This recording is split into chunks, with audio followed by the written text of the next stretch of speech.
When Expo City ended, a lot of people thought Expo City was done.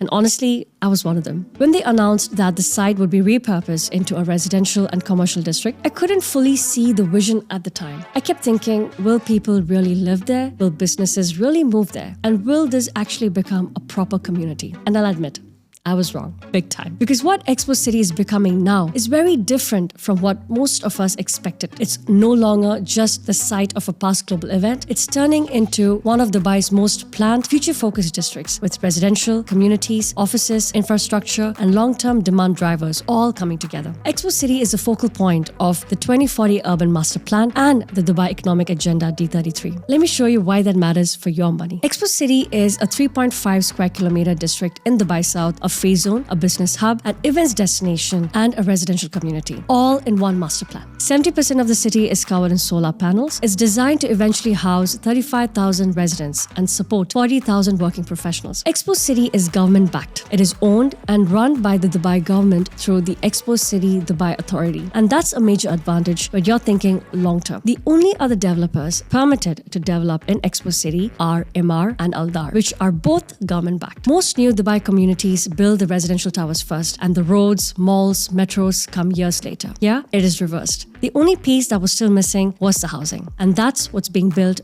right now. Location. Expo City sits directly on Sheikh Mohammed bin Zayed Road, E311, and Expo Road, E77, with Sheikh Zayed Road and Emirates Road both a short drive away. It already has its own live metro station connecting directly to Dubai Marina, downtown, and Dubai International Airport. Expo City sits right next to the future Al Maktoum International Airport, designed to eventually handle 260 million passengers a year, 5 times the size of Dubai International Airport. And the RTA isn't just planning to connect the metro there. As of this year, they've already put the design contract for the extension out for the bid. It runs from the existing Expo City metro station straight to the airport's terminal. And once that is built, Expo City becomes the second to last stop before the world's largest airport. No other residential community in Dubai has that specific setup. The master plan splits the city into 5 districts, each with its own role. Expo Downtown, the dense core, running from the metro station to Al Wasl Plaza and Terra, home to Terra Tower, the tallest building on site and the anchor for Dubai Exhibition Center. Then you have Expo Business, a campus-style commercial district. DP World's new global HQ sits here, alongside a 1,500-seat theatre and arts plaza. Then you have Expo Fields, the healthy living district to the south, the school, sports fields, and a 30,000-capacity Expo City arena for concerts and festivals. Then Expo Hills, low-density residential to the north, quieter and more private. And then we have Expo Valley, which is my personal favorite. It's a gated, nature-integrated residential zone. Villas and townhouses around a lake and wadi already under construction. This isn't a speculative business park. DP World has relocated its global headquarters here. Nestle, Siemens, Wire Bank, Emirates Group all have an office here. Over 135,000 square meters of Grade A office space, and the tenant list is blue chip, global, and already paying rent. Now let's talk numbers. Expo City's official master plan targets around 35,000 residents and 40,000 working professionals. That creates a very interesting supply-demand gap because the working population alone is bigger than the planned residential population, meaning not everybody working in Expo City can actually live inside Expo City, and supply itself is very controlled. Let's look at what's actually confirmed and launched so far. Emaar launched Expo Living, which is a joint venture anchored by the Expo Mall. Beyond that, the master developer themselves have launched projects including Sidar Residences, Mangrove Residences,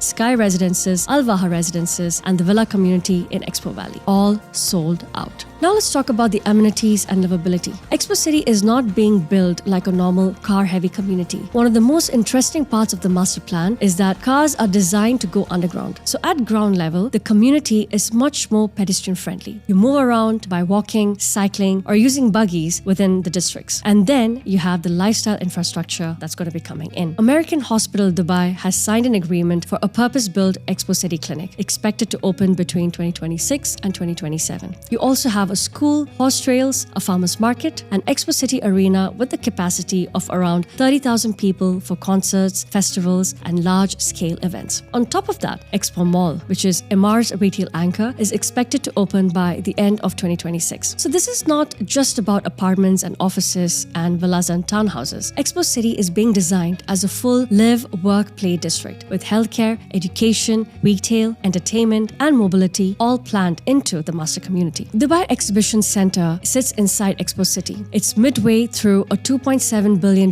expansion. Phase 1 is completing in 2026, and it takes it to 140,000 square meters and a 50,000 person daily visitor capacity. By 2031, it reaches 180,000 square meters, the largest indoor column-free exhibition venue in the region, with a 65,000 daily visitor capacity and 34 halls, up from the current 6. So here's the investor's question. Where do all these people sleep? Look at what happened when GITEX ran at Dubai World Trade Center in downtown. Hotels like Four Seasons, DIFC, One and Only were fully booked during the event week. People were paying a premium rate and still commuting up to 2 hours in traffic just to be close to the venue. Now picture owning a unit that isn't a taxi ride away from the venue. It's inside the same district as the venue. Just in January 2026, during the Gulf Foot, which was held in the Exhibition Center in Expo City, Rove Hotel was charging around 6,500 dirhams per night during the exhibition season. And on a regular night, they charge anywhere between 150 to 350 dirhams. That is a minimum of 1,000% increase. The reason they can charge these rates is because Expo has only 2 hotels at the moment. The first residential buildings will hand over in Q4 2026. Do you see the short-term rental potential here? On frequency, Dubai Exhibition Center currently runs roughly around 300 events a year, and it's set to double to 600 annual events by 2023 under the D33 economic plan, with the venue's economic contribution targeted to triple over the same period. The exact number of fully booked events isn't an official published statistic, so I'll say this conservatively. With GITEX, Gulf Foot, and World Health Expo alone confirmed as a major anchor events, plus the existing calendar, you're looking at multiple high occupancy weeks spread across the year, concentrated mainly in the October to February trade show season. And that calendar is only getting denser through 2033. Currently, we have a launch in Expo Valley views, total of 800 units across 8 low-rise buildings overlooking 2 kilometers of Expo Valley, which consist of only townhouses and villas. One bedroom start at approximately 1.6 to 1.7.